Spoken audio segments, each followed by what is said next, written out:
Hey guys, welcome back to Clownfish TV. This is Neon, not here with Geeky Sparkles in this video. We're going to talk about Marvel Comics. We're actually going to talk about the comic books. We're going to talk about Marvel continuity and how apparently it doesn't matter anymore. Nothing matters when it comes to Marvel, and that's the truth. That's the truth across the board, right? It's not just the Marvel Comics, but also the Marvel video games and the MCU. Nothing matters. We've got a multiverse, and we've got, just some weird decisions being made with the video games. And now Tom Brevoort, who is a longtime editor at Marvel, he was the continuity guy, is coming out and saying, yeah, the continuity in the comics doesn't really matter anymore either. We already knew this. We already knew this. We have characters that have been a certain way for decades, all of a sudden getting changed. Iceman, Moira McTaggart, you know what I'm saying? Like, lots of characters getting changed, characters not acting like themselves anymore, and just none of it matters. And it really feels like Tom Brevoort is maybe checking out too. I don't know. I just don't think I don't think Disney cares. Well, we know Disney doesn't care, but these are just corporate IP to them. And they will, reboot the continuities over and over and over again. They'll change things just to, suit whatever audience they want to suit. And I don't think any of it matters. None of it matters. We know that with Star Wars, nothing matters. We've been talking about the Acolyte and how they've been, breaking continuity over there. They don't care. Sequel trilogy, they don't care. It doesn't matter. It's just as long as it makes money. Throw that on a T-shirt.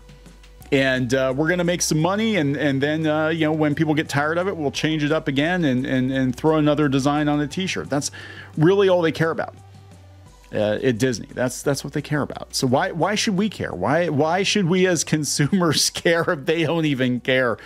We're going to talk about this. Before we get into it any further, please subscribe for more pop culture news, views, and rants. Guys, no woohoos in this video. I'm not good at it. I can be like, yay. I don't know. I need to come up with a catchphrase. But yeah, let's talk about this. And I got to give a hat tip to Wes from Thinking Critical. And I think Shane Davis covered it as well. I miss this.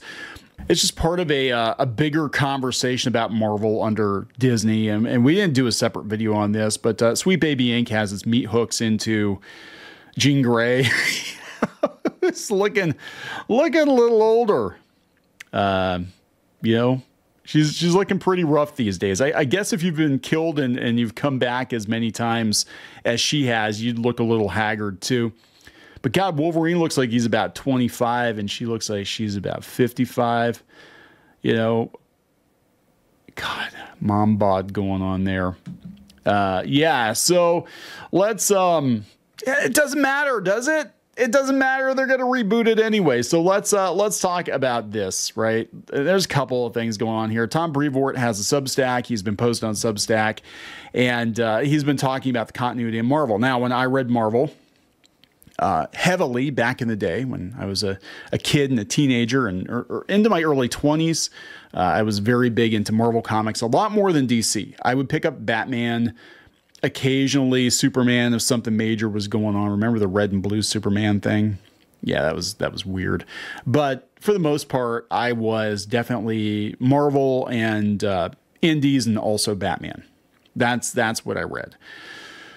So back in the day, we had a sliding timeline with Marvel that basically the Marvel universe started about 8 to 10 years before whatever the most current issue was.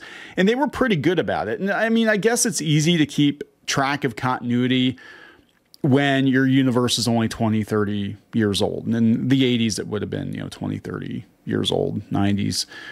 And it's easier then. Now that we're creeping up on 50, 60 years, it's getting harder, I think, to keep track of that. That being said, I don't think they should just throw it all out and say screw it. And that's kind of what they're doing. But again, I've seen a change in Marvel Comics since they started the reboots and the soft resets and all this stuff. About 2015, 2016. Seems like when they stopped caring, they stopped keeping track, and then just anything goes. We're going to tell a story with this character. Doesn't matter if it fits with continuity or not. Anything goes. And look, to be honest, some of the people they're getting in to write Marvel Comics, to draw Marvel Comics. They're getting what they can get, and these people aren't real concerned about the history of Marvel Comics because a lot of them are being handed the reins to write books that they've never heard of, to work with characters they've never read about. I mean, it's very obvious. So what they do, it's kind of like what they're doing with Disney Star Wars too, where they're like, well, it's too much trouble to look into this character and to read, like, 40 years of history. So we'll just start over, and this will be my take on this character. This will be the character if I was this character. And that's what we see more and more and more of. And I think a lot of it just comes down to laziness. I think a lot of it is just these creators want to insert themselves into these books. And again, none of this would have stood even 10 years ago, I don't think. But now they just don't care. And I get the feeling that Tom Brevoort is like getting ready to check out, to cash in his chips. And he was kind of the last, the last hurrah of old Marvel. It feels like he was, one of the last guards against just everything coming off the rails, because he was a stickler for continuity, and he was the guy they always asked. And he's been doing this for a long time. His name was in the books when I was reading as a teenager. I mean, I don't know how long he's been doing this, but it's been a very long time. Yeah, I'm guessing at least late 80s, early 90s. But this has come from Popverse. Marvel's official timeline of its canon comic universe is maybe not as important as the fans might think, says the top editor. Marvel's executive editor, Tom Brevoort, tells fans who keep worrying about the timeline it's fiction. Well, yeah, it is fiction. But if it doesn't matter, if there are no stakes, why should we care? Why should any of us care about anything? Because it doesn't matter. We get invested in a story. We get invested in characters. It can just be changed next week. As soon as a new writer comes in, we just change everything. We change everything about the character. And there's so many Marvel characters now that are not themselves. They're not historically accurate. They do not behave like themselves. Why should we care? It's just disposable entertainment, which, I mean, to some degree, comics have always been, but there at least was some give a shit. And it feels like there's no give a shit. Marvel doesn't care. Why should we? Anyway, the article says, how old is Peter Parker? When did the X-Men form? Did Civil War happen under the Bush administration? These are all questions that have been asked by regular Marvel Comics readers to reconcile their favorite mid-30s superheroes with 60-plus years of comic history. Recently, one of Marvel's top editors offered some advice for folks trying to keep a timeline in their head. Stop trying. Marvel doesn't care. Why should we? The question came up on a Substack post by Tom Brevoort. Brevoort, who is currently heading up the X-Men relaunch, has been contending with the comic industry's sliding timeline for longer than some fans have been alive. That's true. A few years ago, writes this reader, Joel Zorba, you talked about the characters' ages. So what would be the current age of the characters, considering there are at least 6 or 7 generations of New Mutants nowadays? I think trying to nail this stuff down is almost always a mistake, answers Brevoort honestly, and one that just causes arguments among the fan base. So I think it's best to be avoided. To be fair, causing arguments among fan bases is pretty much given for any comic book decision. Oh my God, yes, but back in the day, you weren't called a literal Nazi if you didn't agree with something. He says, but we hear what you're saying, Tom. To be fair, the editor did try to set things straightish regarding some ages and a rough timeline, claiming that the modern Marvel universe started around 15 years ago. So yeah, they've changed it. They've doubled it. It used to be 8 years. Now it's like 15 years. That's to say, he continues, Fantastic Four's origin always happened about 15 years ago, regardless of what year it happens to be. The X-Men Magneto is by far the oldest, almost double the age of anybody else, because of his origin has been linked to the concentration camps of World War II. With that out of the way, Brevoort dives into the real confusion behind character ages and really one of the biggest issues in modern superhero comic book storytelling. What you're asking, he concludes, is how can we possibly fit so many stories into such a limited space? And the answer is it's fiction. We can do whatever the hell we like, provided that the readership goes along with it. Provided that the readership goes along with it. But they're not. Are they? They're not. The most popular Spider-Man comic was Ultimate Spider-Man, which took place outside the main continuity. Readers are not going along with it. So I have a suggestion. This is something that I've thought about for years. I'm like, if I were in charge of Marvel or DC Comics, which will never happen. But let's just pretend. If I were in charge of Marvel and DC Comics, I would say there's a reset every 10 years, and you try to get the same creators on board to commit to a 10-year plan. These characters have a beginning, a middle, and an end, kind of like the initial phases of the MCU. And in 10 years' time, you're going to get, 120 issues or whatever, and possibly, some annuals. But you lay the plan out for 10 years.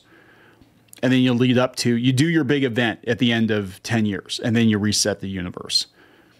And that's how you stay relevant. So you could always be like, oh yeah, well, Spider-Man, Peter Parker got bit by that spider just, a couple of years ago. And it'd be accurate. But you do what you can do, and you tell the story you can tell within 120 issues. And it sets a definite timeline on things. And then you can say, hey, last reset we did this. And that didn't work out as well as we'd hoped. So next time when we reset it, we're going to try something a little bit different, maybe throw some new characters into it, whatever. But that's how you keep it fresh. And you also make sure that the continuity is intact. And you, again, try to keep the same creators on that book. I'm looking at the original Ultimate Spider-Man with Bendis and Bagley on it for a long time. And I think that actually would work. Just say, let's do that, but let's do it all over the place. Let's do it for, we're going to have 20 different comics a month. Main comics, and we'll do miniseries and spin-offs or whatever, but this is the story we have to tell, and this is the 617, and then maybe we'll reset to the 618 or however we're going to do it, and just be like, look, we're going to hit the reset button on the universe. We can have a big galactic hoedown at the end, and then we reset everything. And maybe some of those characters, maybe at the end of that particular phase of Marvel, maybe they do get their happy ending or whatever, and we just kind of move on to another universe and hit the reset button again. But that's when we do our reboot. It's once every 10 years. And readers know you can get invested in this timeline. You can collect this entire timeline because we're only going to have 20 books for the next 10 years. And that's it. That's what we're going to do. You can collect everything. You can read everything. And you might decide you don't want to come with us next time around, but it also gives people a chance to hop on. That would be how I would do it. And again, you've got big corporations making those decisions, and they're not going to agree with that. But I think that would be the easiest way to do it. And it's nice and clean. Everybody understands what's going on. You don't have to reset the numbering. It's just every 10 years, 20, 25 books. We're going to have a 10-year plan, and then we'll hit the reset button. Then we'll have the big crossover event. And then we just start over. That's how I'd do it. But I'm not in charge, so whatever. He talked about COVID too, apparently. Why didn't they address COVID? Well, because it would age very badly. But I think they were also trying to stay away from it because, well, they didn't really stay away from it, did they? They had that one pro-vaccine pamphlet that they were handing out that was like, be a superhero, get your shot. But they also knew it was very polarizing. Plus, people don't want to read about COVID when we're going through it. Plus, it shut down a bunch of comic shops. Yeah, it's not good for business to be dealing with that. Yeah, so according to Tom Brevoort on Substack again, there was actually reason for omitting COVID from the Marvel universe. Can I say that in this video? Because we're just talking about it objectively here. He says that given how the virus was going to last for a long time, there's no way to reasonably assure that everything was going to be okay. Introducing one story about it runs the risk of needing to address it across the entire line. Is that the big crossover event? This would lead to situations where characters are sheltering in place and streets are completely abandoned, just like how the pandemic took hold of the real world. Well, Wolverine's immune, isn't he? He's immune to it. Bringing COVID into the Marvel universe would alter character motivations. They said, Spider-Man, can you imagine Spider-Man? Peter Parker hesitated to go after the Scorpion or somebody because he's afraid he might catch COVID and infect the Daily Bugle with it. That's weird. I mean, could you imagine that, though? But they dealt with AIDS and stuff back in the day. They did. But it does date it. I mean, again, if you're dealing with, you're concerned about these stories aging badly, dealing with something that's very topical or dealing with like current politics, that, yeah, definitely ages the comic. But it doesn't matter anyway, right? So you could have done all the COVID stories you wanted to do, and then you hit the reset button and say, yeah, it never happened. It never happened. Whatever. Nothing matters. Clearly, nothing matters. At the end, nothing matters. Not even money. Money doesn't even matter. Money doesn't even matter anymore. Because if they were concerned about money, they'd be doing what they could do to make fans as happy as possible. And they've actually gone on the offensive. They'd be doing what they could do to make retailers as happy as possible. And they're not doing that. They'd be doing everything they could do to handle these characters with kid gloves to make sure that they're intact for the next generation. And they're not doing that. So nothing matters anymore with Marvel. So why should we care? Why should we get invested? I mean, that's like I don't even have any interest in reading more Ultimate Spider-Man because I've heard they've destroyed it already. And it looks like the Energon universe is already coming off the rails too. So why should we care? At least with manga, I think this is what a lot of people are thinking. At least with manga, you're usually dealing with the same creator who has a plan, and the stuff is not going to come off the rails. I mean, you're not going to have 6 issues and then this writer dips out and then somebody else comes in and completely retcons everything or meanders about, or 5 years on Krakoa or whatever. Why the hell should anybody get invested in Marvel if there are no stakes and nothing matters? And we're seeing this with the MCU too. There are no stakes. We have a multiverse. We kill off Captain America, we just go get a spare. We just go get a variant from another multiverse. It doesn't matter. Nothing matters. There are no stakes. And again, the money doesn't even matter, or they would give people a reason to buy these books every month. And they're not doing that anymore. Go see every movie. It doesn't matter. None of it matters.